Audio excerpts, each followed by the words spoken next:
Welcome to this Expertcast series. I'm today delighted to be joined by Tsen Wharton. We're going to be talking service accommodation.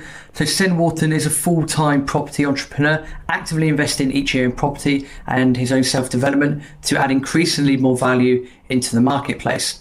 Tsen discovered personal development and property education in his early 20s, and a few years later bought his first investment property.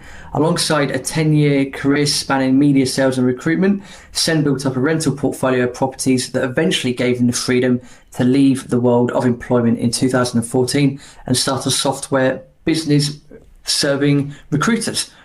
Tsen's focus today is 100% on property, from active investing to business growth and mentoring through mastermind groups.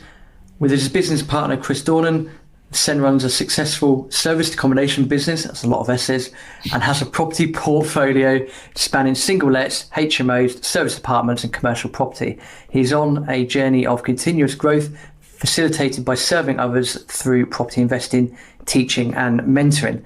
Tsen, thank you very much, and thank you very much for your time. Thank you, pleasure to be here. We're going to deep dive today into service accommodation, and the purpose of this sort of expert cast part of this series, we're going to deep dive into various property strategies. But before we go into the more property questions as such, give us a bit more of a background about yourself and what got you into property in the first place. Absolutely, happy to.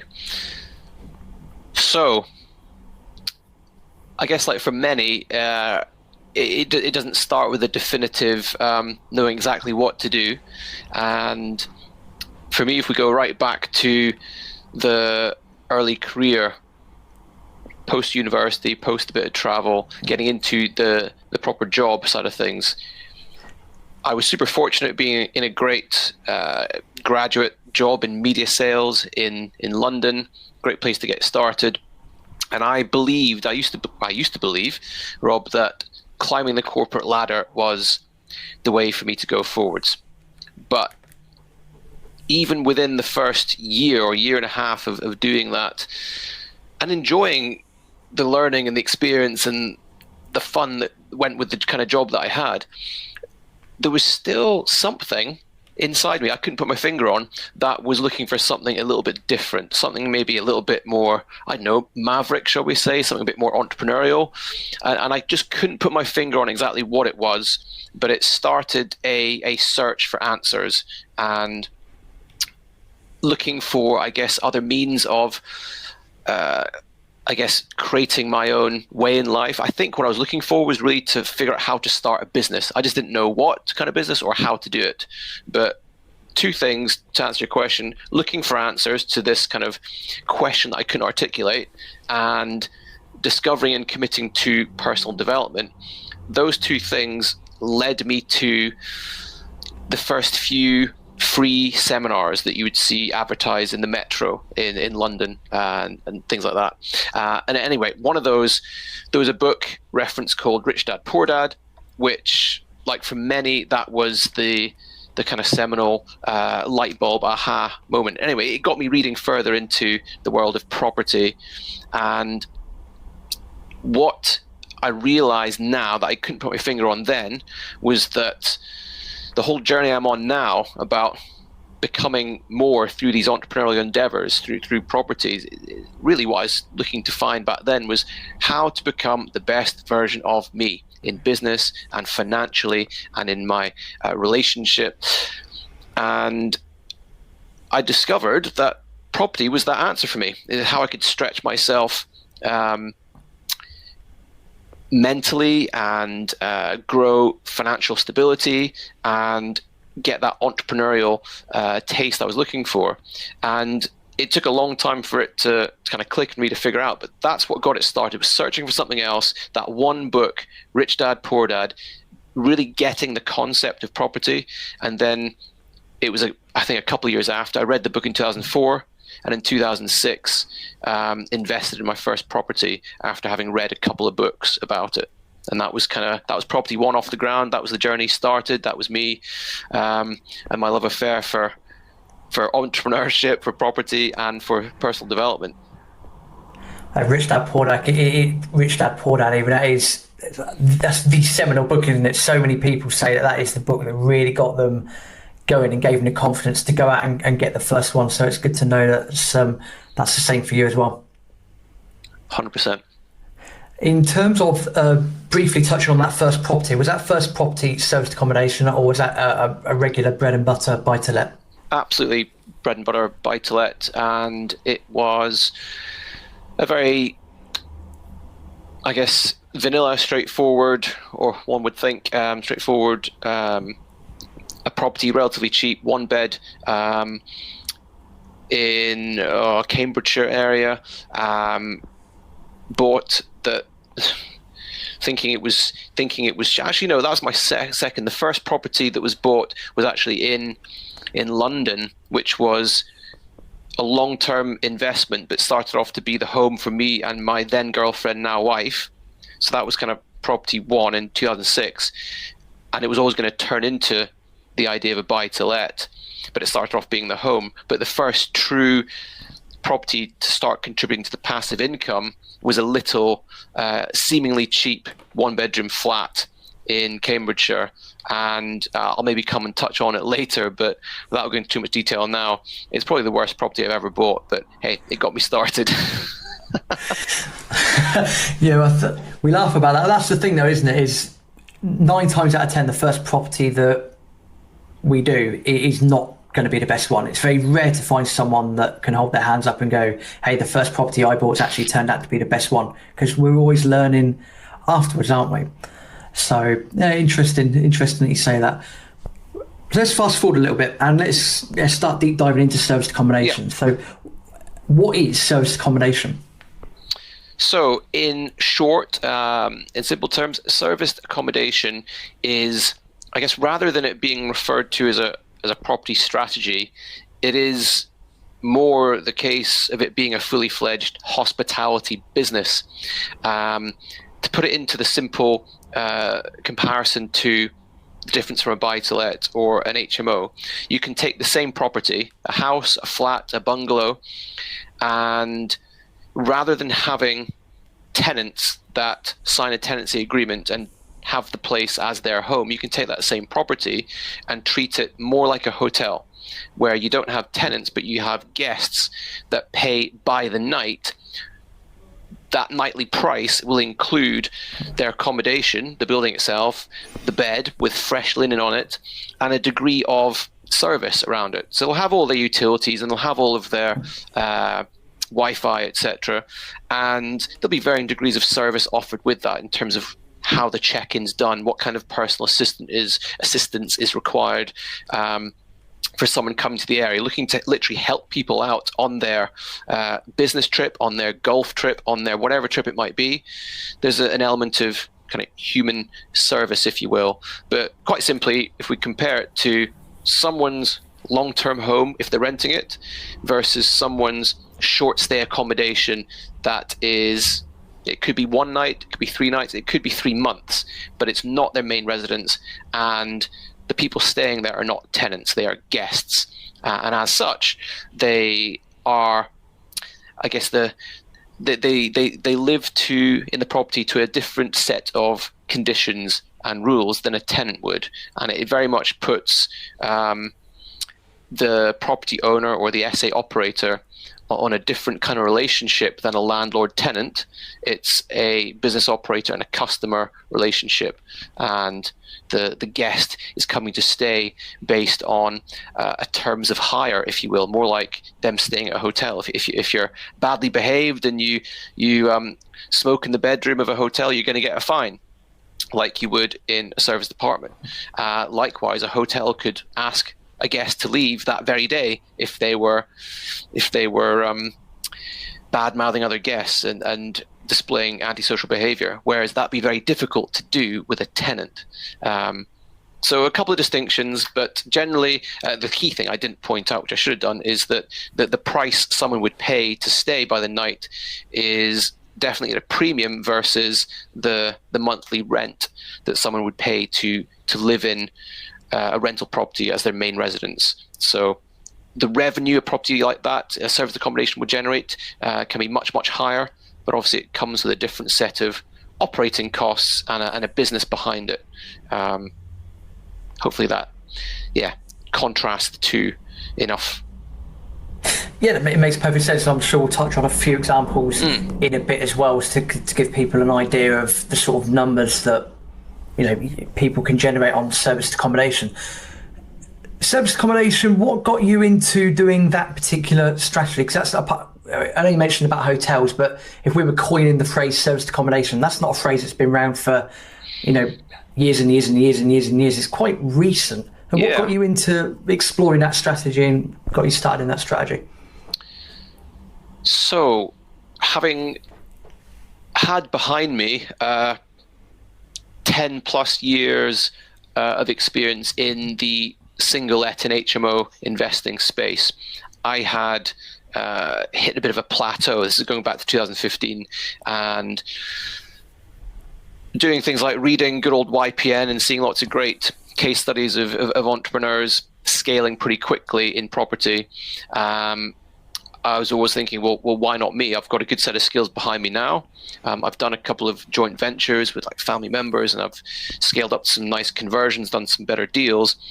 But I just felt like there was a ceiling that I'd hit. I'd come to a plateau.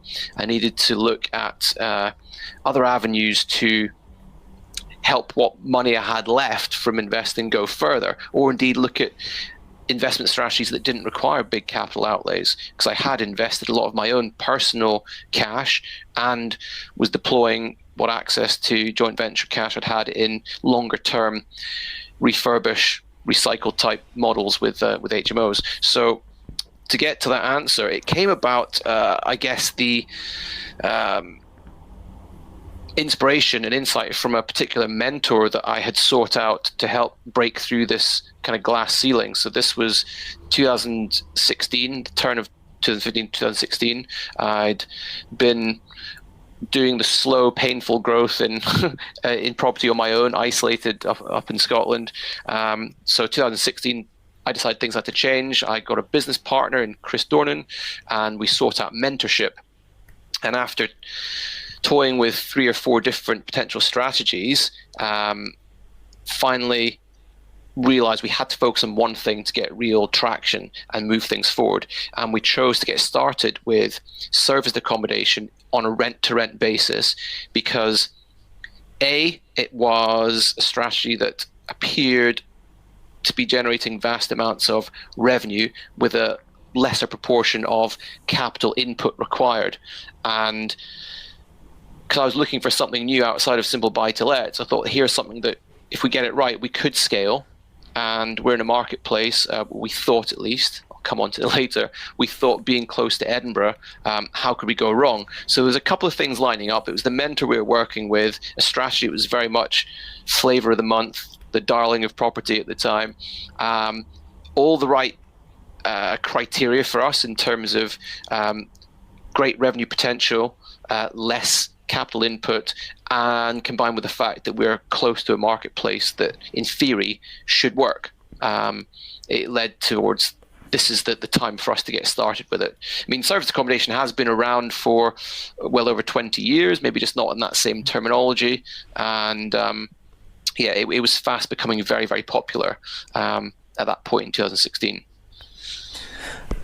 For someone listening to this, you mentioned a couple of times there about you don't need as much capital to get into it. You mentioned rent-to-rent serviced accommodation. So would I be right in saying that there are 2 ways to do this? Is number one, you could go and put a lot of capital into a property, turn it into a HMO or so forth, and then rent it out as serviced accommodation, or you can go down the rent-to-rent route. Can you explain what the rent-to-rent route is and how that works, just so someone can have an idea of how they can get started doing the same strategy? Yeah. So as we opened our conversation, when you're asking to explain a little bit about what characteristics the serviced accommodation have, and I gave the contrast between renting a single let and the serviced accommodation unit that could generate a lot more revenue. Well, what rent-to-rent operators are doing there, Rob, is they are capitalizing on this. They're kind of playing arbitrage, kind of like having an exchange rate between 2 different countries where goods can be exchanged for different values. And what we're doing is taking a property out of one market, so the long-term letting market, and repurposing it with nice, appealing furnishings and marketing and a service around it, and then reselling it to a different market, which is a different audience who will pay a different price. So the same property one day I might rent out, if it was my own, at £750 a month. That's the market rent for the 2-bed property in that location. And then the next month, all being well, I won't go into the detail, but all being well that it is permitted to do in that area, it meets the right local authority criteria, it's allowed to happen without planning permission, etc. I could take that same property that is let out long term for $750 a month and present it to the serviced accommodation audience, or the people refer to it as the Airbnb audience or the Booking.com type audience, people who are looking for property for 1, 2, 3 nights or even 3 months, short stay, and sell that on a nightly basis that might generate 3 times as much as the monthly rent. So what a rent-to-rent operator does is essentially play this off the 2 marketplaces to rent something out at one price and re-let it in another marketplace at a different price and make a margin in the middle. So it's a case of, this has been done in the commercial space all over the world for many, many years. It's done with equipment. It could be done with plant hire, machinery. It could be done even with hotels. A lot of the hotels that you see, the brand, Marriott, might go and rent a building off a developer at a set price, and then they'll put their branding around it and their lovely service elements and their staff and their food and what have you, and then they'll resell it to the holiday-making business traveler marketplace at a premium. And that's rent to rent in its simplest form. You might do that with cars, with vehicles. It's simply borrowing something from someone at one price and reselling it to someone at a higher price, because you're adding a premium of some sort in the middle. You're adding an extra degree of value that justifies that premium. So hopefully that explains it in a couple of different ways that might twig and resonate with different people listening to it. I think that's a great explanation. Love how clear and concise that is. It's really, really good. It's taking the same product, repackaging it as such for a different market. Yeah. Absolutely. That's perfect. In terms of if people wanted to get started in this area, how do you go about picking an area? Because I imagine it's different from, say, doing a regular buy-to-let. So how would you go about finding an area that would potentially work for serviced accommodation? Well, okay, I could go quite... I'll have to stop myself going deep into this, because I've not long ago written a book about it that I'm not going to take the time to regurgitate or shamelessly plug or anything, but just to try and stop myself going into a rabbit hole with it for your listeners, that I have personally felt the pain of getting it wrong, and I've got no shame in sharing why.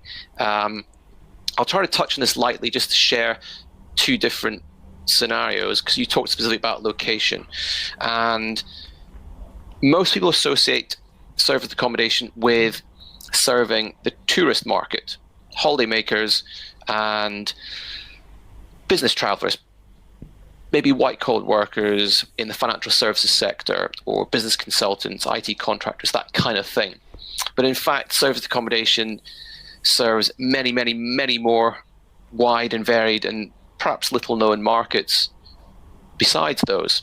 But because most of us, when we get into it, think that a serviced accommodation is the traditional holiday let, where people go for romantic breaks or family gatherings or weddings, etc., etc. That's normally where our thinking starts. So people would normally think, pick an area that's got the draw of attractions of some sort. Now, in a time like this, of us having this conversation, I don't know if this will, you'll want to bring into context that we're in lockdown right now, but clearly that market is non-existent right now. There is no tourist market at all at the moment.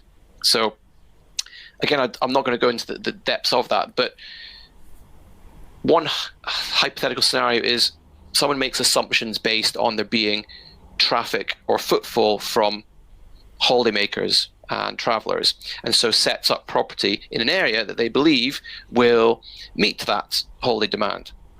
And it's what we did in the centre of Edinburgh. That's because we didn't think we could go wrong there at all. It's the second largest financial services centre in the UK. It's got the Edinburgh Festival every August for a full month. Not this year, though. It's got so much going for it, and we know massive all year long tourism. So we based that decision, Rob, on assumptions and on the belief that there was a demand through tourism. That's one way of looking at things, and I wouldn't recommend that's the way people go down.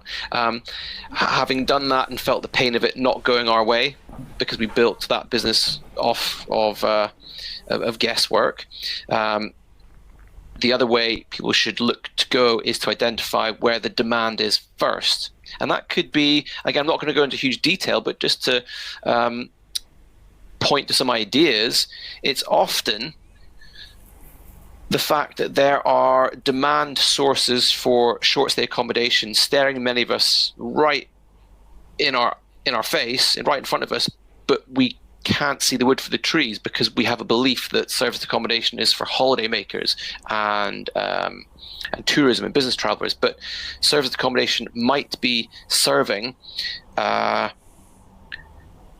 area within a walking distance from a hospital where it's a massive training hospital where nurses and doctors come to train, and they come in on a coursework type basis for X amount of weeks at a time and then change with someone else, and they need short stay accommodation. Or for the families visiting their patient loved ones are going to come and stay for the period of time that their loved one's in the hospital. And that's like a mini audience in itself. Then you'll have another demands vertical, which might be the contractor space, which some people refer to as the muddy boot brigade. I don't necessarily refer to them as that, because there's all sorts of different types of contractors that work in infrastructure and major builds of power stations and the like, the whole spectrum of them. But that makes up a huge audience of the paying customers that book out short stay accommodation, whether it's for a Monday to Friday thing or for 3 months whilst they actually get a project up and running, and then maybe hand off to a different trade. So that's just two different types of audience that's very different to the tourist going either city break seeking or coastal vista seeking audience. And so the point I'm getting to here, Rob, is that service accommodation can work in many seemingly,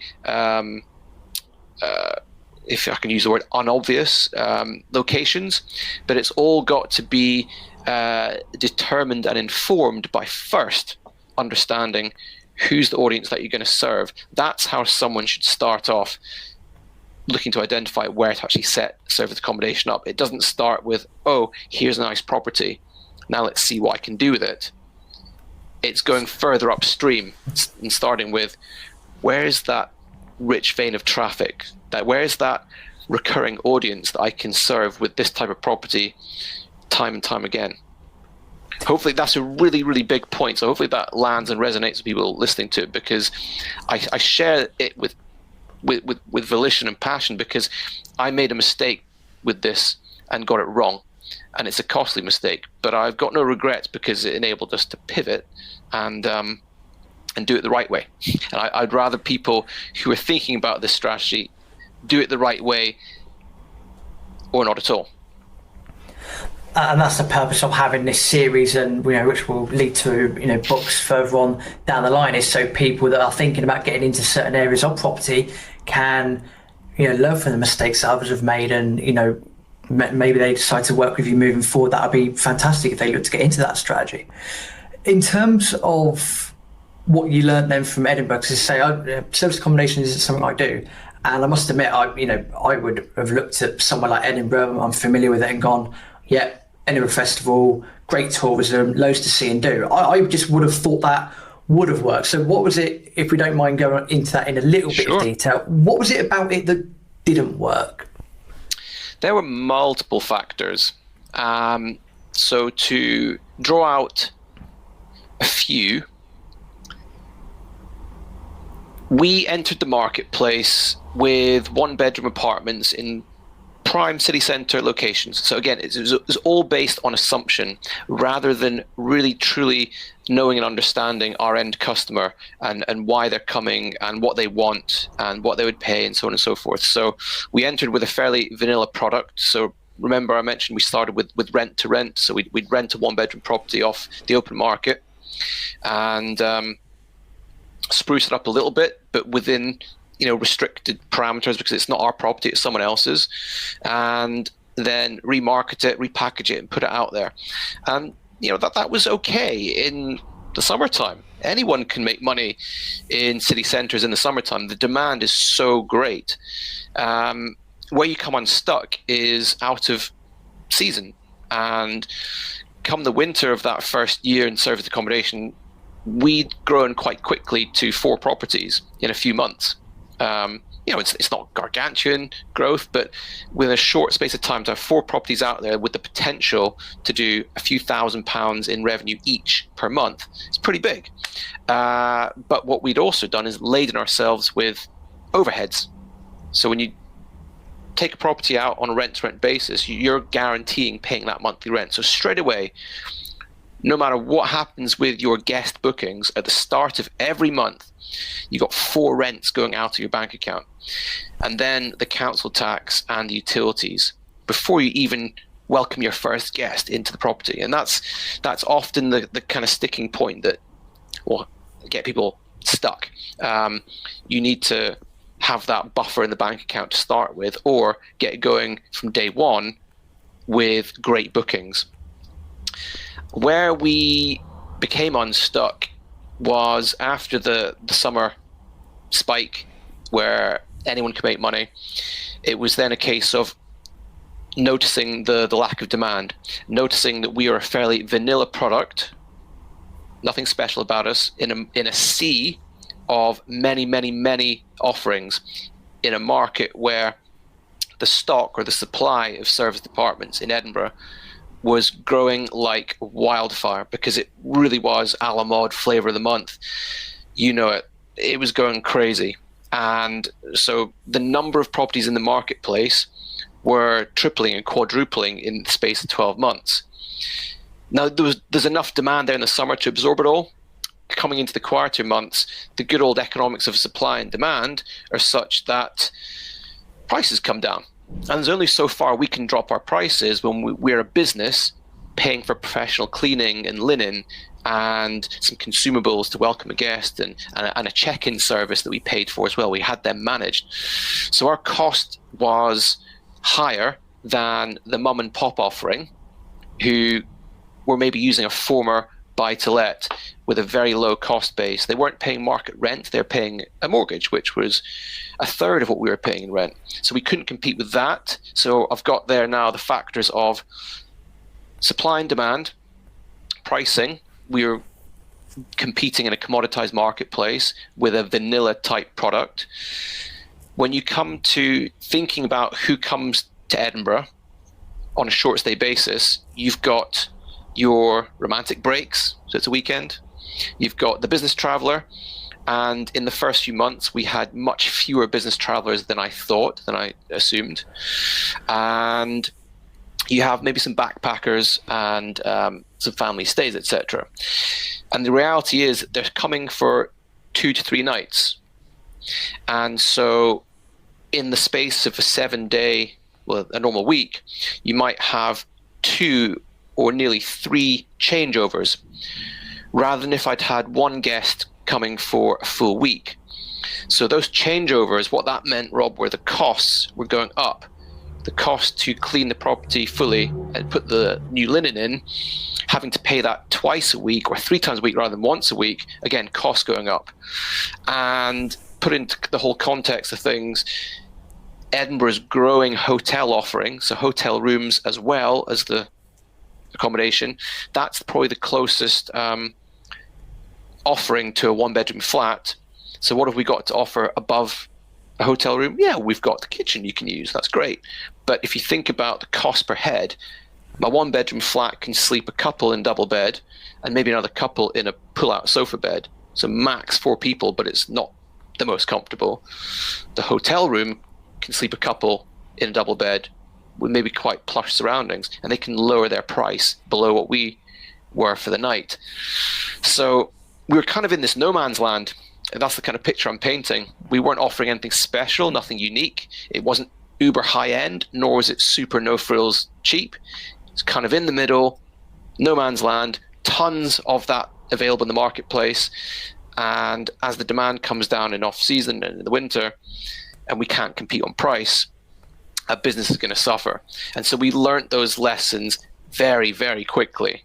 But that story I've told, which is our own story, can be commonplace for many getting started when they build a business based on hope and assumption and this kind of thing. So if you were holding someone's hand through the process, starting over again, if you were holding someone's hand and you were going down the rent-to-rent route, what would the process look like from establishing where to approach a landlord to the end product? What sort of step-by-step process do you need in order to get from A to B?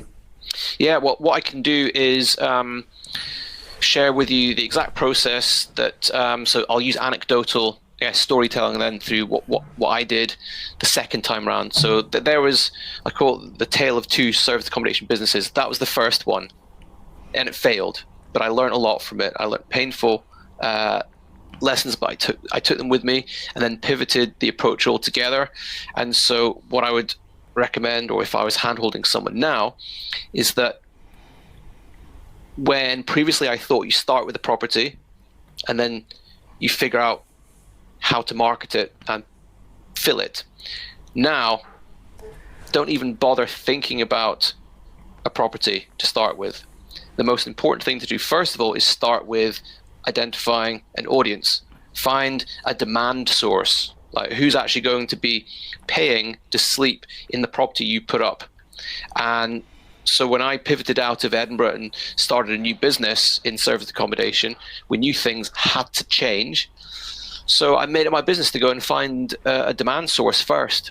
And I chose to go after that contractor marketplace first, and took a bit of time finding a demand source in the form of, at the time it was a company booking property at a vast scale on behalf of multiple contracting organizations. And it was having those conversations first, because I was ready to set up the property wherever the demand was within reason that I could get there and do the work. I wasn't bothered about having to be Edinburgh City Centre. It was like, I'm going to be told where to set the property up, and I'll be told what kind of property and the price point I need to be meeting and the service elements I need to be meeting. And so that's the starting point, Rob. It's find that demand source. It doesn't have to be contractors. It could be any number of different audience groups or a blend of a couple, whether it be focus on the hospital or focus on the contractors or focus on something in your local authority or something unique in your area. I was speaking to someone the other day who'd found a demand from people working in the dockyards of a port harbor area that they live nearby.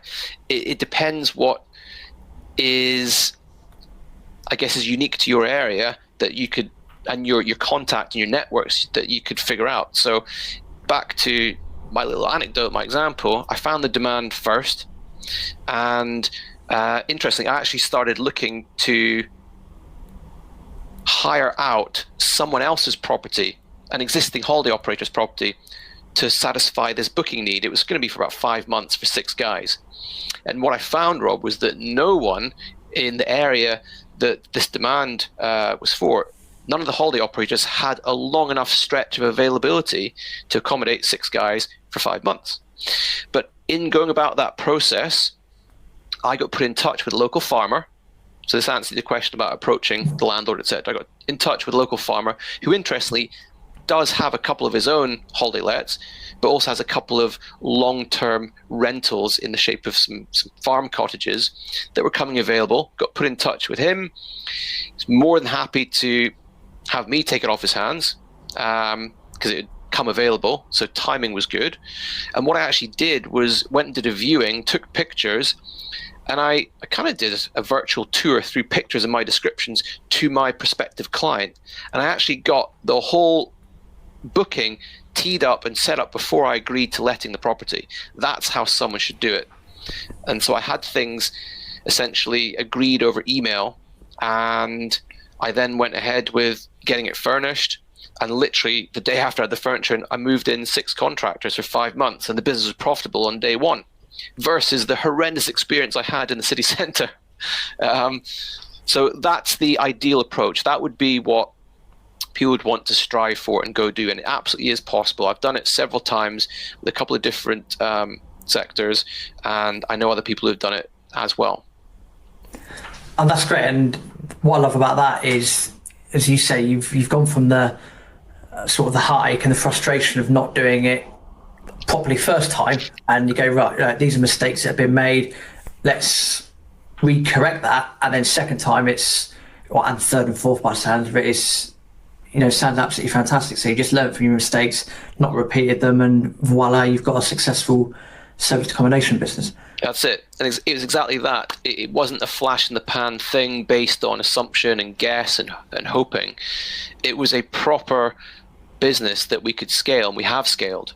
And that first year that we set that up in 2017, we turned one property into, that first year in it, 7 or 9 to then 12 pretty quickly, because it was being reverse engineered from a very real solid demand source that we got to learn and understand how to service that particular need. I mean, I see us now as being in the business of providing accommodation solutions, because we go and look for the problem or the desire that we can then solve with our property. And that's the way to go about it across any strategy, I believe.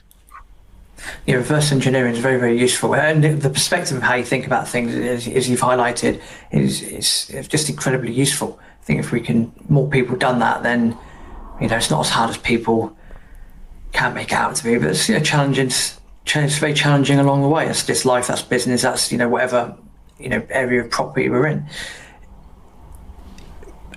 A lot of people that would be familiar with service accommodation, and I'll say, forgive myself if this does sound a bit daft from my perspective. If people look at a buy-to-let, people will look at a buy-to-let and go, well, that's C3. That, in terms of classifications of property, that's C3.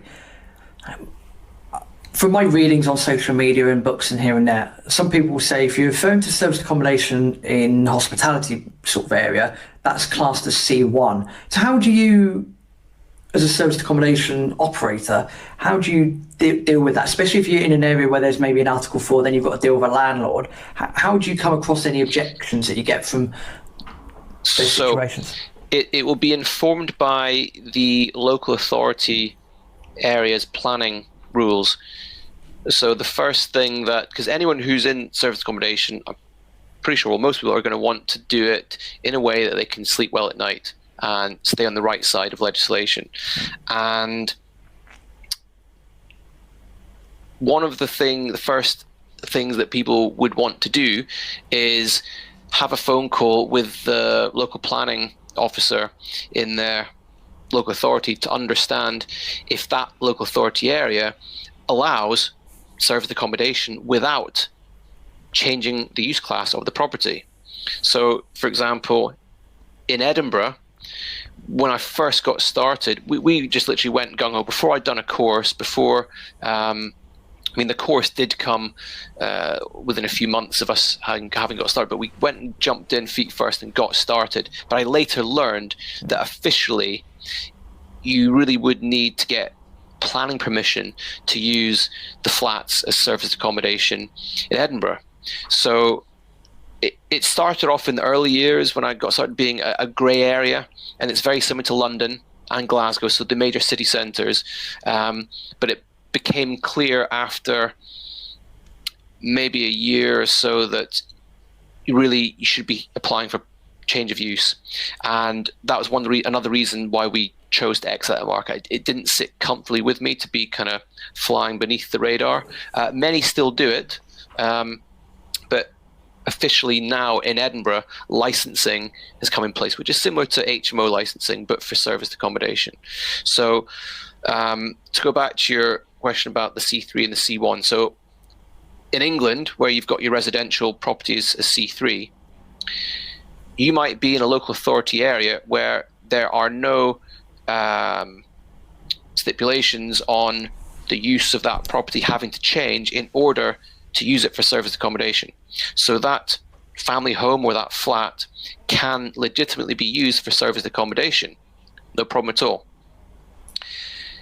If you have an existing C1 property, so it's a commercial property, it's maybe a guest house, what have you. Now, we have a guest house, we bought one of those as well, then obviously no problem. You'll feel more bulletproof long term to operate serviced accommodation out of that property without having any comeback from local authority or anyone else who may wish to object.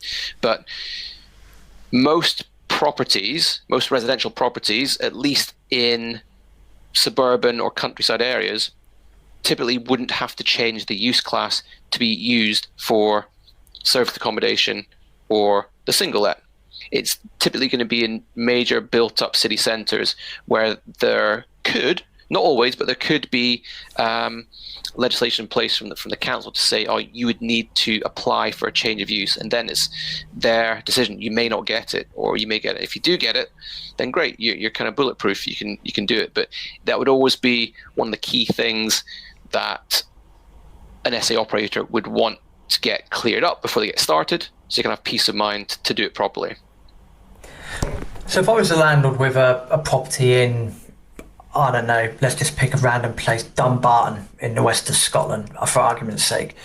So if I'm a landlord with a property there, I've got it on the market for £450, it's a 2-bedroom flat, and you come along to me and say, how would you, if you knew that you wanted to put that into a service accommodation unit, what would you say to me? Would you disclose to the landlord what you were looking to do with it, or again would you 100%, yeah.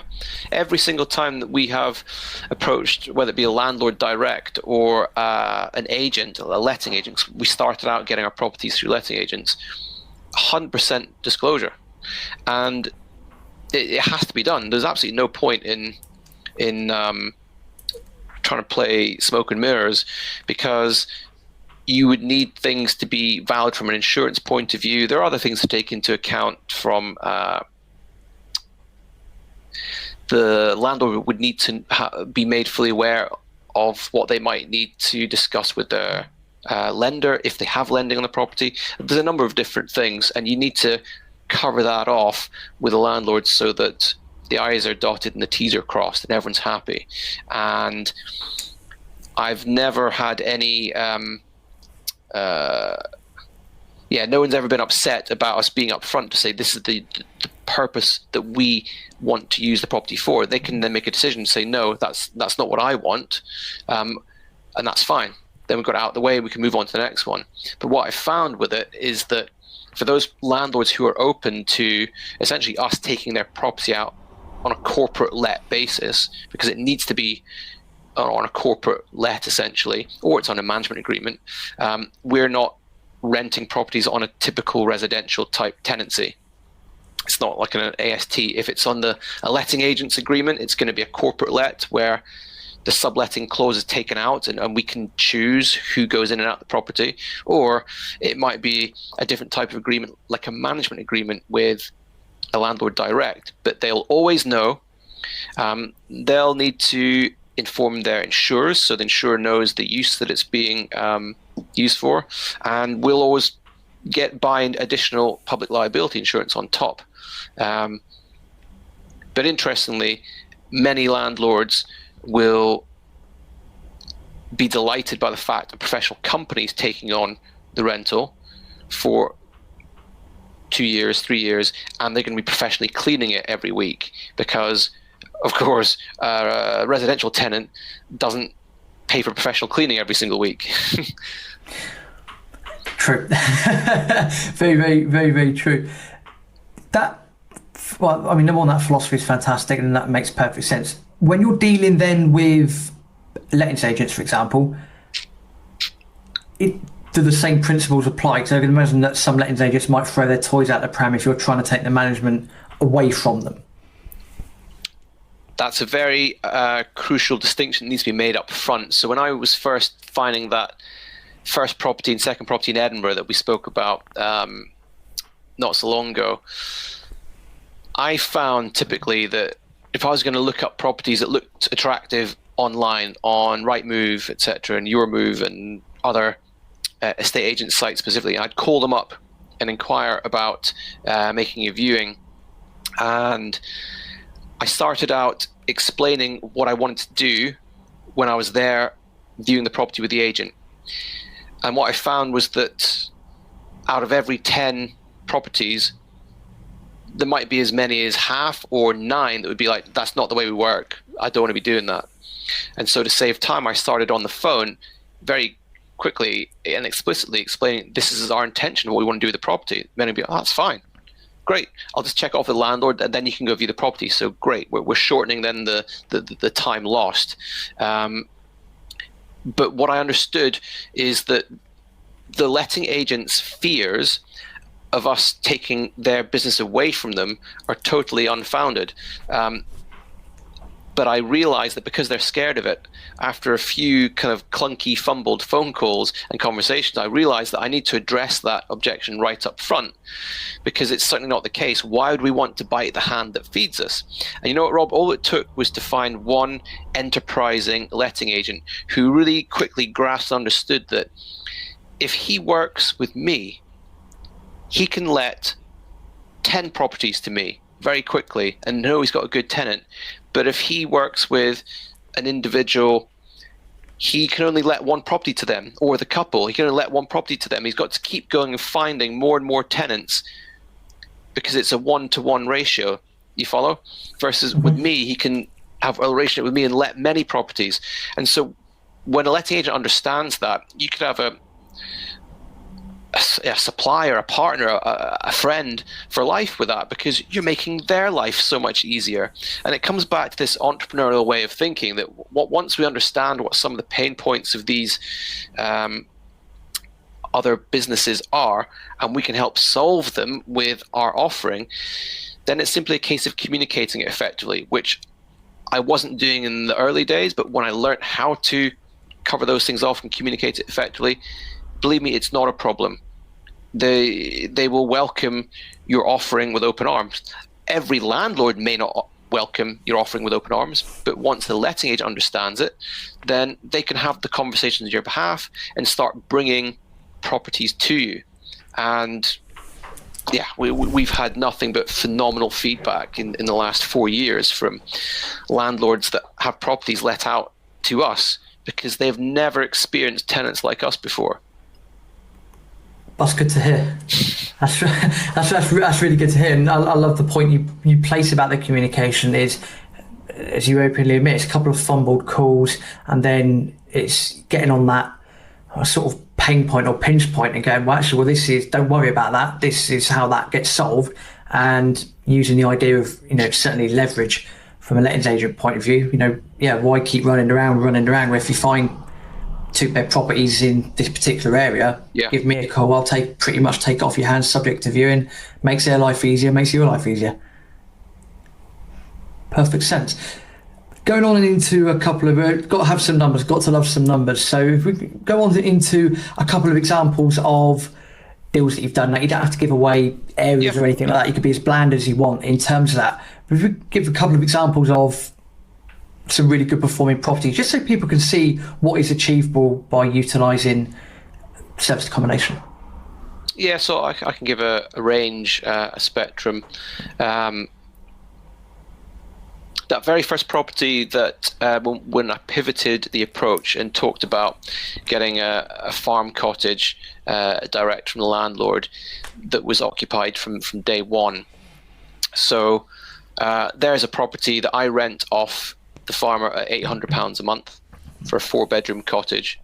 Quite rural, but it's the right location for the demand that I found. Large power station being built. And the price point I'd figured out with the client, they were looking to achieve £20 per man per night. And I could get 6 men in the property. So that's £120 a night for the property, for everything included. A weekly clean, like full house clean.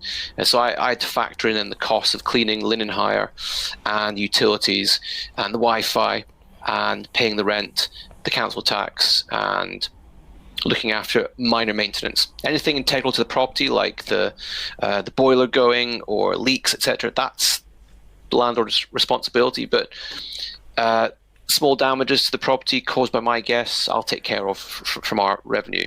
So very loosely then, if you've got a month that's like a 30-night month bringing, what's that, 3,600 odd a month or so in gross booking, you then need to be stripping out £800 for the rent, 100 and something for the council tax.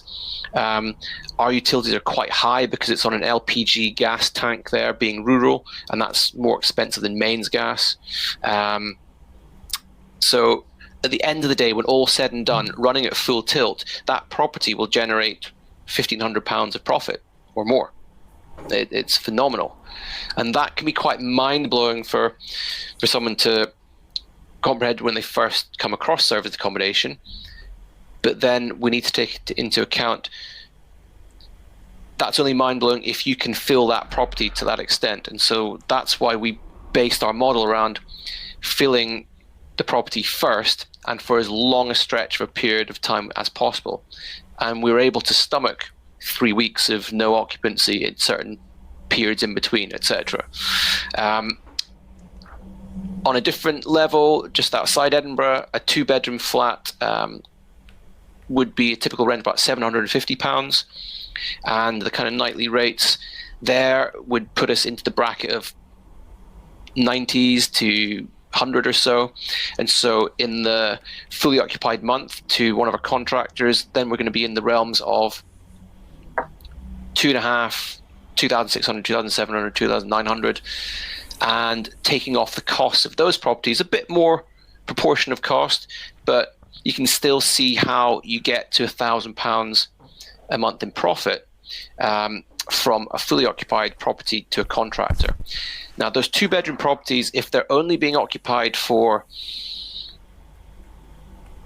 15 nights of the month, it's not going to be very profitable for us. Those kind of properties will need to be at the 20 nights a month plus. So there's a balance, and people will figure this out when they play with the numbers of properties they might look at in the marketplace. That we went from the 1-bed in Edinburgh city centre where the rent was as high as possible. So if you think about the kind of the unit economics of the business, what numbers do you have to play with to get your output of your profit margin? We went from high rent and only 1-bed space, real bed space, double bed to let out and monetize. That makes it very expensive per head for the guest to stay there. And going into a 2-bedroom property, it's either 2 double beds, where you'd always have twins in each room, so you can have 4 people, 4 individuals, single beds, or link them together with zip and link beds to make 2 doubles. But 4 people sharing a 2-bedroom property, that's splitting the cost 4 ways. It's going to be much cheaper per head. So it works out economical for the guests. So those kind of properties, the break-even point might be at 55% or so, because the market rent's still quite high. But getting up to bigger properties, you can start to see how the rent's going to be a lower proportion of the revenue you can generate if you let out all your bed spaces. So there's a 2-bedroom property showing how it can make £500 to £1,000. Fairly straightforward. 4-bedroom property in the countryside with 6 people in it, making £1,500, £1,800.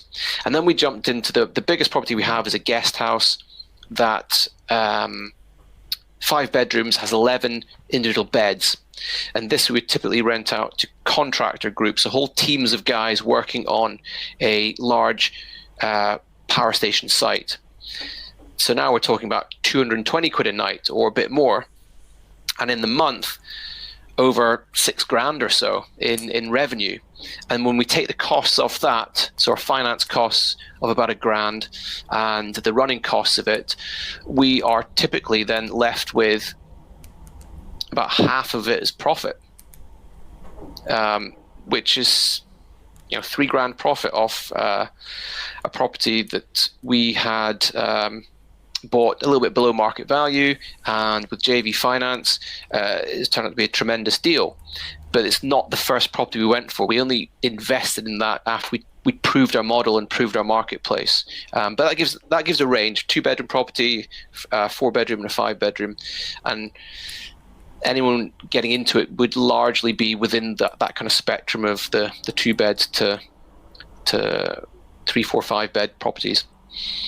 I love the fact that you've demonstrated a very good example using the rent-to-rent methodology, and then a very good example using the fact that you actually purchased the building as well. So it just proves that both of those models can work, which is fantastic. We're starting to close down slowly. We'll do some quick fire at the end. But what would you say, and you could be as biased as you want, it's completely up to you, what would you say the advantages are, what advantages and disadvantages? What would you say the advantages of doing service accommodation are in comparison to other different things that people can do in property? Advantages in comparison. So the challenge is, I'm an idealist, Rob, and I like to have my cake and eat it. So I see serviced accommodation as an essential strategy approach to business and entrepreneurship in property that any property entrepreneur would want to have access to, because it can help you be so nimble and flexible in your investing. The reason I say that is because the fallback for any property that's residential is going to be a long-term let, straightforward single let. But any property that someone creates from a commercial conversion, or they've newly refurbished a property without changing much about it, the serviced accommodation business can resolve sticking points at different stages in the life cycle of that property. You can't let it for whatever reason, short term, it's the market for the HMO is not there. You can advertise and sell the beds as a serviced accommodation. So knowing how to do that is crucial for helping people who run and own property assets. It's crucial for helping get out of sticky situations. It's crucial for giving other exit strategies. It's crucial for knowing how to pop up and set up a brand new business and revenue stream in perhaps a new location to go and test the market, say, on the rent-to-rent basis before you've committed to buying. So I think it's an absolutely beautiful way of using property to be flexible, to potentially maximize revenue, but there are benefits to it. So the first question was about what are the benefits to it over other strategies. So there are many landlords who have buy-to-let property that they may have originally bought in their personal name and are feeling the pinch this year especially, and completely next year when the full effect of the Section 24 reduction in interest rate relief takes grip. And what people may not know is that by using a commercial trade in that property, which would be serviced accommodation, it's treated as a commercial trade, that then neutralizes the impact of Section 24. So for the portfolio landlord of 4 or 5 properties, or even 2 properties in their personal name, and the tax implication of Section 24 really taking its toll on the personal bank account of that landlord, one of the ways that landlords are mitigating the impact of that is to keep the property, not sell it into a limited company at great expense, not do anything different other than use it as serviced accommodation. All being well that they can from a lending point of view and local authority planning, etc. But once those boxes are ticked, the property can be used as serviced accommodation, and the full cost of the mortgage interest can now be deducted against the revenue of the property once again. So there's a big benefit in itself. There are other benefits people might see. Some people may not like having tenants and the issues and the challenges that tenants bring. I referred to it a little bit earlier. I've had properties where tenants, so-called tenants, have left the property with damage. They've ripped out units, moved them around the house. They've left with arrears and with all these damages. And so it's incredibly costly for me to put it right just for another tenant of the similar ilk to do something again. There may be landlords out there who are just sick and tired of tenant issues. Well, with serviced accommodation, you don't have tenant issues because you don't have tenants. You have guests, and they put one foot wrong, and you're fully within your right as the operator to politely ask them to leave the property and never come back. The other thing is they pay in advance. So they pay before they are given access to the property. So if they're staying for 2 weeks, you've got 14 nights of £90 a night or £100 a night paid into your bank account. So there is no such thing as rent arrears when you manage a serviced accommodation business effectively.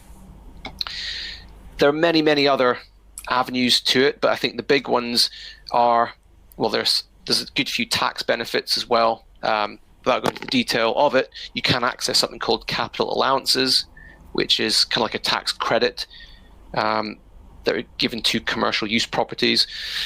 But to summarize, you've got the neutralizing section 24, you've got the greater revenue and profit potential, you've got some tax benefits, completely legitimate tax benefits, and you've got a tremendous amount of flexibility and additional exit strategies to property deals that you look at. So when you might have a developer or investor looking at a certain empty building, thinking, what can I do with this office building or this pub or this whatever it might be, understanding how to run serviced accommodation might give another backup to purely looking at it as an HMO or single let property. It might give it another income stream for part of the property that might be able to diversify that multi-unit property. Who knows?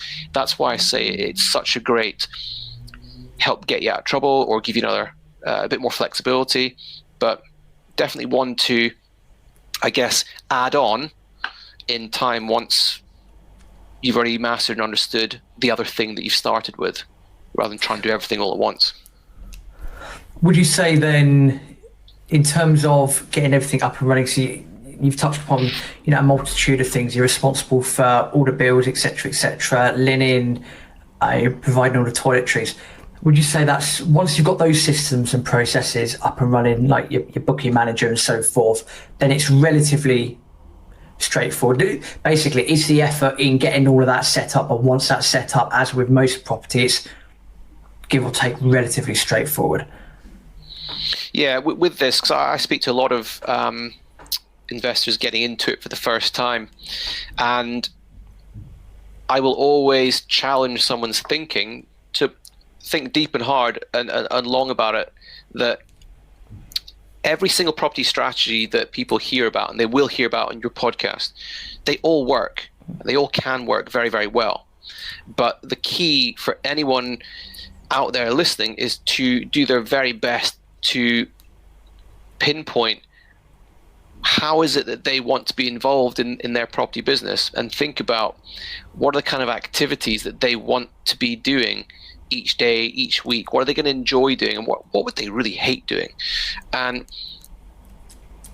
when they understand exactly that and why they're doing it in the first place, they'll have a much clearer filter and decision-making criteria for, is serviced accommodation right for me? And that's why I'm answering this in a kind of roundabout way. It's not to avoid the question, but it's to highlight clearly that serviced accommodation is just the most perfect way of being in property for some people, and it couldn't be worse for other people. And as a little example, there'll be some people who love the thought of getting a property looking aesthetically wonderful. So the marketing pictures are like something out of an interior design magazine, and getting the marketing piece done will just play to their highest values and their interests and their strengths. And they love the idea of the revenue potential that it can generate. But start talking about communicating with guests daily, dealing with little questions about how to work a microwave, dealing with little maintenance inquiries, managing cleaning and linen, and they'd run a mile. And being really clear and open with people for them to think long and hard. Now, they don't have to do all that stuff themselves. Of course, there's ways around it. But it's just the reality of it's not a set and forget kind of strategy if you're getting it set up yourself. You can absolutely pay for people to do it all for you, but that will come with a premium. We're talking about if someone's going to do it themselves, they need to be fully prepared to do all those things and be happy with the act of doing it, and they'll reap the benefit from it, 100%. But if they know deep down in their heart of hearts that is the opposite of how they see themselves in property, then maybe HMO or single let or commercial or developing is the way for them once they know what they want to be doing each day. And I'd also add to that is let's not make it any more difficult than it should be. Think about not just what you like doing, but where do your strengths already lie? Because everyone listening to this will have their own unique set of strengths and competitive advantages based on what they know and who's in their network already. And it might be that for people getting started in property, they're actually, the answer is staring them in the face. They could get started in SA tomorrow because of who they know and what they know. Or it might be they could get started in HMO investing because of who they know and what they know and where the demand's coming from. All those play a part in people deciding where to get started and why and what's going to give them the right kind of ingredients to be in it for the long term so they can sustain it. Yeah, know yourself and sort of then work into a strategy that benefits your strengths. Makes perfect sense, and that's what I think a lot of people just rush into it because they see all the shiny pennies to start off with, and they just look at it. I mean, I'm a numbers person, but people look at the numbers and they'll go, "Oh, I can make X amount of pounds a month doing this. Let's go and do that." Then they get into it and realise actually this just isn't me. So no, very poignant to say the least. I know you shut it away from our answering about the disadvantages, but I mean, I guess, as with many things, there's pros and cons. So what would you say would be the disadvantages with doing service accommodation in comparison to other strategies that are out there? Yeah, the disadvantages would clearly be on the operational side of input. So if we take the scenario where you're doing it yourself, the setup of the operations and the manual daily doing of the operations. When I say operations, I'm talking about the marketing and advertising of the property, the filling of it. So unless you've got a long booking, you're starting the month on zero every month, but yet you've got outgoings every month. So you will be facing a feast or famine situation month in, month out, because in contrast to the long-term let, where it's tenanted for the year, you got it set up and you forget about it. The commercial lease, 5 years, 7 years, and then forget about it, other than checking in on the maintenance and the numbers, etc. So the daily input, very, very high if you're doing it yourself, because there's so many moving parts to it. It's a real kind of octopus of a business with lots of tentacles to it. And if that plays to someone's strengths and their interest, then fantastic. But I know that it just will not for many. It will drive some people nuts. Or they might think I could do it with one or two, but then think, right, I want to scale my income now. If I get to 10, could they feasibly manage 10 properties themselves with all these different moving parts to it? It might drive some people nuts to deal with the kind of the guest inquiries and communications, the check-ins that have to happen, the afterwards, making sure it's clean and tidy and guest ready for the next one. So it's fully involved if you're going to do it yourself. That would be the disadvantages, I think, to some people, and dealing with the fact that the properties in themselves, they need the love and attention of someone. It doesn't have to be you, but it needs that they're definitely guest ready. You need that confidence that your product is guest ready, and if it's not, you need to be able to take it on the chin and react to it. So I guess the biggest disadvantage there, Rob, is showing very clearly that you've got labor intensive, and it's starting the month on zero unless you've got a nice long booking, versus the do your refurbishment, get it set up, get the thing let, and if you've got a great tenant, they might be there for 5 years. Then you might need to give it a recoat of the paint, etc. So it's two very different types of input and activity, but also two different types of potential return. But far and away, that would probably be the biggest disadvantage in most people's eyes, is what's actually required to make the thing run. That's fair enough, and I guess it's a great perspective to have. So hopefully people listening or indeed reading this are going to look at that, because this is all about, this series as well is all about providing that reality as well. 100%. Doesn't have to be, it's not all smoke and mirrors. It's, what is the harsh reality of doing each of these strategies? And I love the fact you're straight to the point. This is good, this is not good, this is what's going on. And I think that's incredible value for the people that are listening and reading to people this. Who know me know that I don't sugarcoat anything at all. Yeah. I mean, as I say, any one of the property strategies that you'll cover off and discuss on your podcast, every single one of them can work incredibly well. But obviously, that comes with a caveat of who's doing it and why they're doing it and how they're doing it. Let's go on to horror stories, because people will love a good dose of extra realism and horror stories. I know you've been very great with your time and going through the bad experiences that you've had in terms of an overview of the service accommodation business when it first started in Edinburgh. But are there any other particular property horror stories to just give people an extra realization of basically shit that can go wrong? Yeah, of course. You don't have to mention actual names, by the way. If you want to, change the names, then fine, absolutely. No, we've got obviously the one that has been of most recent, which was obviously getting knee deep in 4 properties rent to rent, and realizing we'd built the business on foundations of sand. So we covered that one off. But since you asked for another one, I did mention the very first property I ever invested in as a obvious first outing for passive income attempt has been the worst one by far. It was the smallest property by physical size. It's a 1-bedroom flat that I bought because I thought it looked cheap. So we're talking now 2007. It's peak boom time in the market.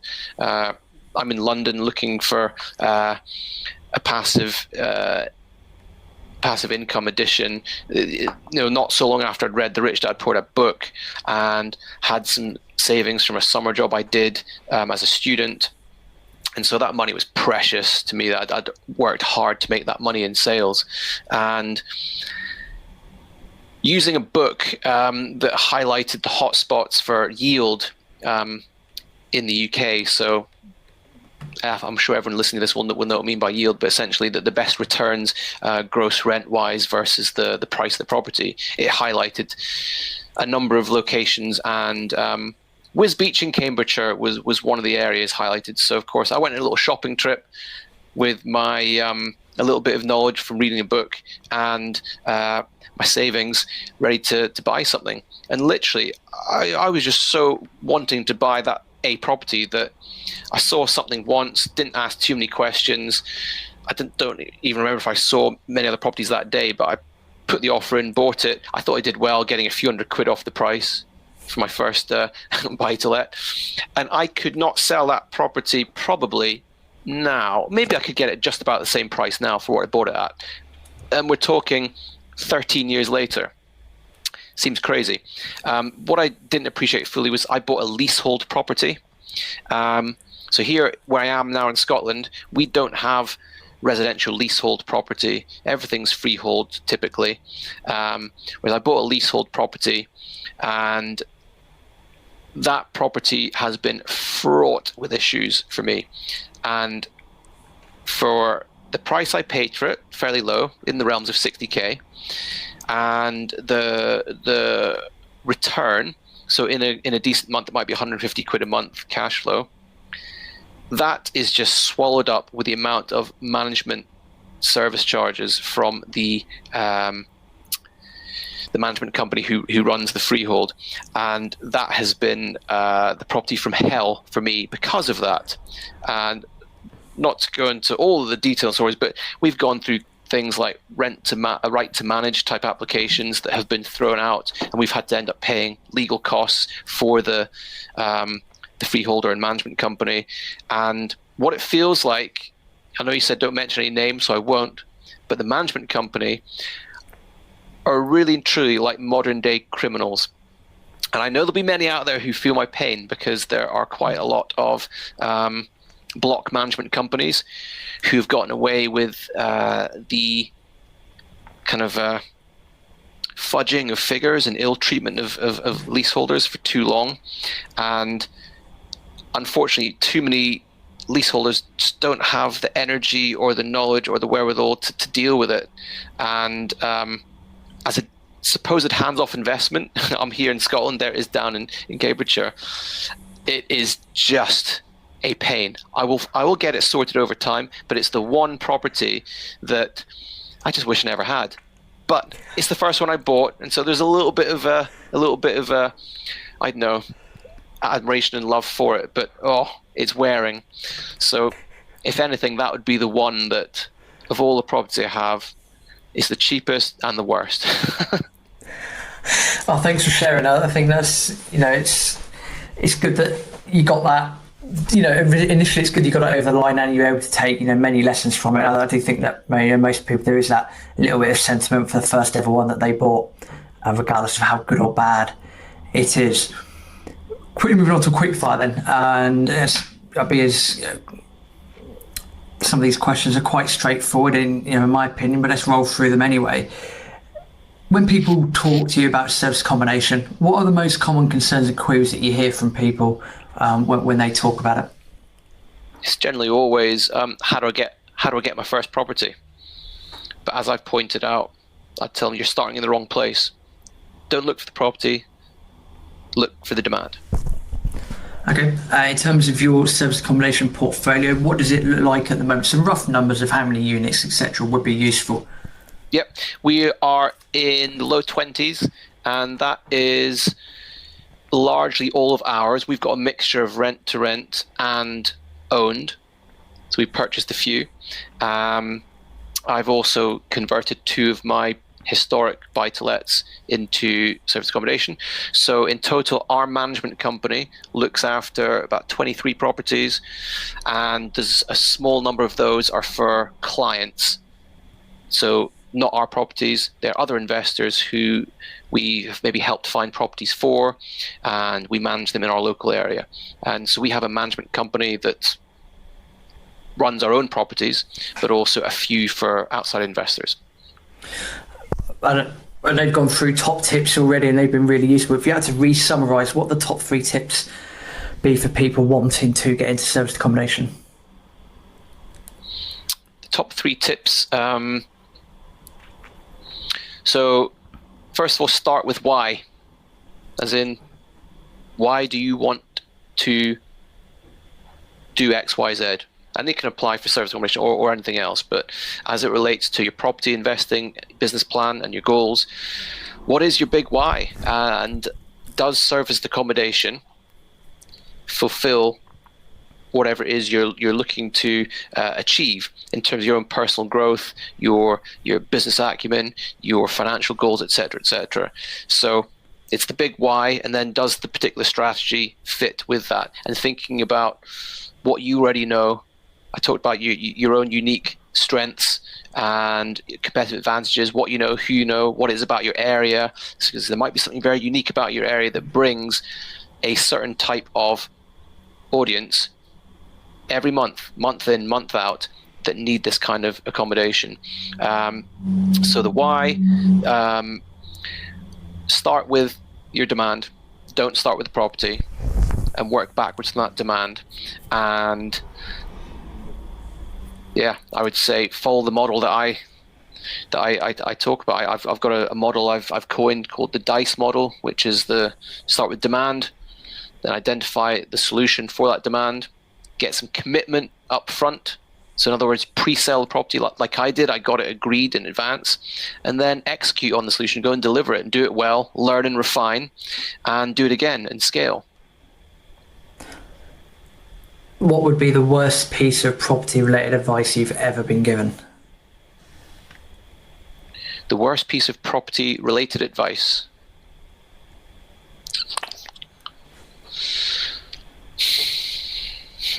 That's a tough one, because I can't recall if I've had any particular. Probably the the confidence of the selling agent to have bought that first property I ever bought. But thankfully, nothing has. There hasn't been any advice from a particular trainer, mentor, or legal advisor or broker that has been, horrendous. I have a pretty good, I guess, filter for defining what's right for me and what's not right for me, and a lot of that's come about from learning about what my own highest values are, and knowing what to leave off and what to stick with, and which people to work with. So I cannot, for the life of me, pinpoint any one particular bit of advice where someone might have said, go and do this or do that, and it's been horrendous. Only perhaps to say that maybe someone might have said, do this or do that tactically before actually figuring out what's really important here. Like I said, start with why. So if someone has said, go and do this strategy, the only bad advice may have been they may not have validated or checked it off with, actually, why am I doing it? And what are my existing strengths and competitive advantages?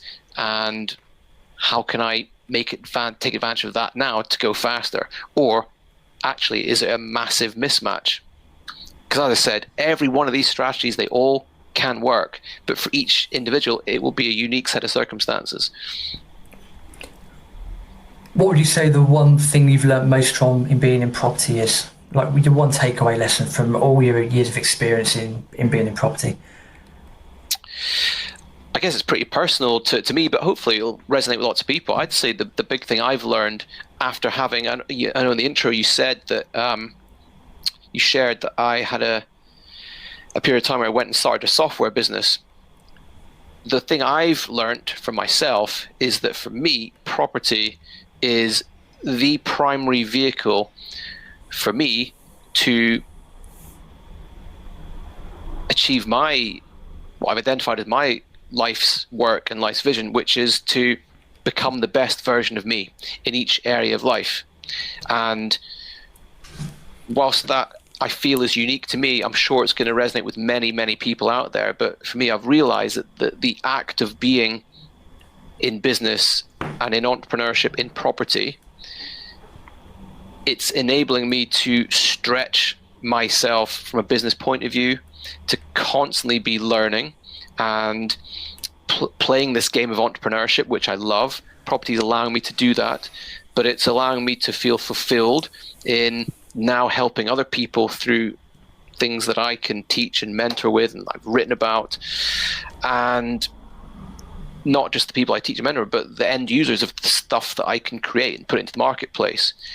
And then internally within my own household, the freedom to be at home from work, chatting to you, be working from home, I should say, and not just because it's in lockdown, but I always do. I always work from home and have the freedom to not be restricted to 20 days annual leave in the year, and to have the freedom and time with my wife and kids and my extended family.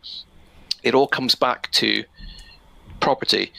And that's the biggest thing I've learned, Rob, is that it's not just about the financial side of things. It's not about the assets and the money.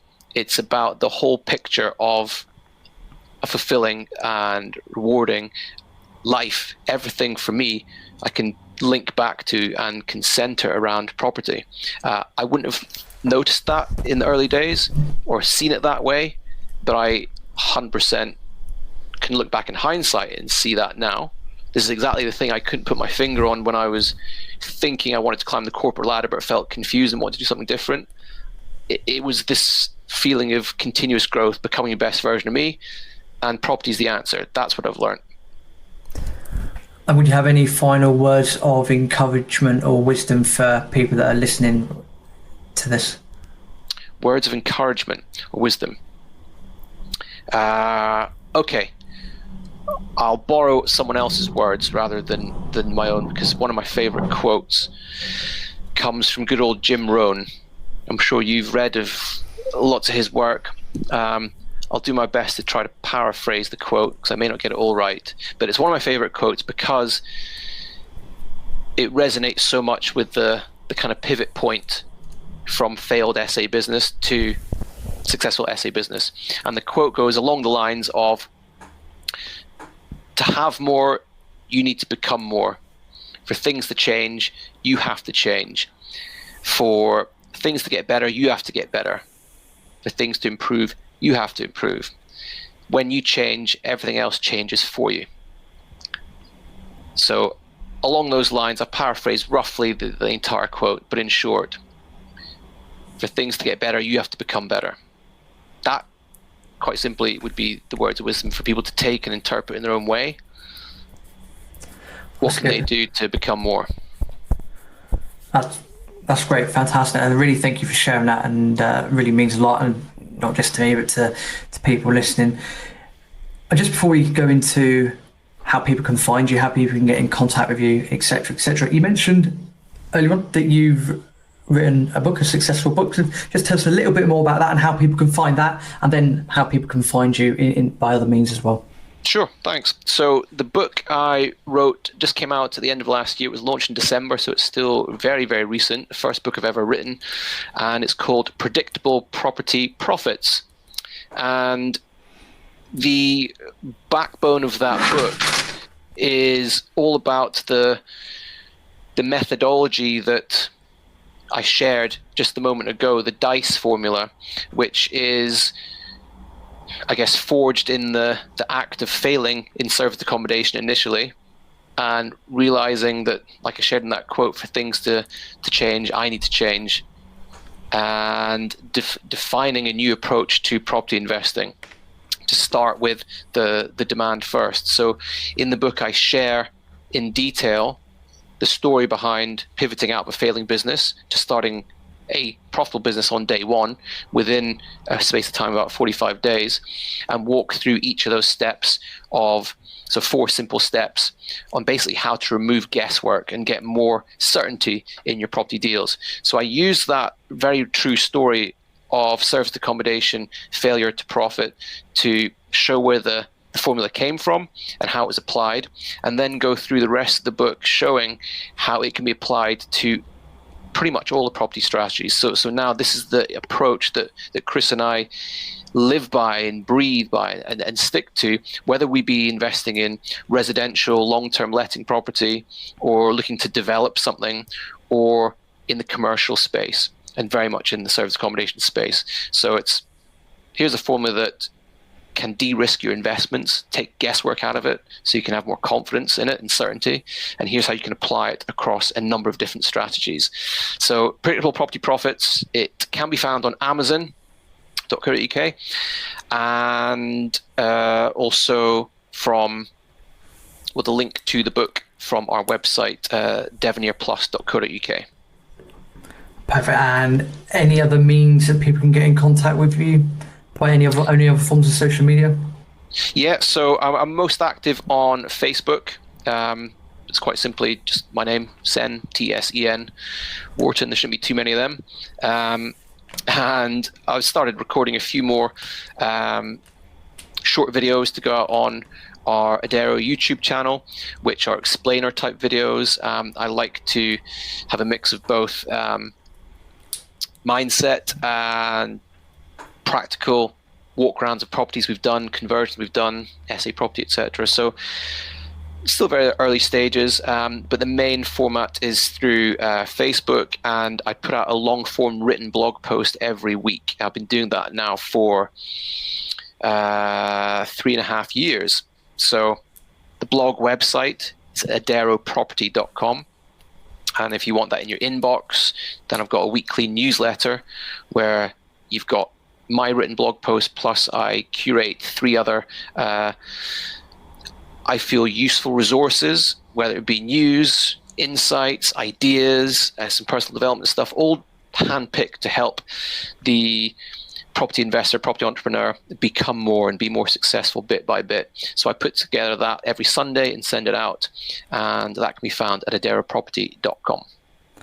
Perfect. And for the benefit of people listening to this either on the audiobook or on the podcast, all of that will be in the show notes. For people reading this, just look beneath the text, all the links will be in there. Well, Tsen, but really that's a great deep dive into service accommodation, your advantages, disadvantages, how it's worked for you and how people can get started. So just again, thank you for your time and thank you for explaining that strategy, and all the best for the future.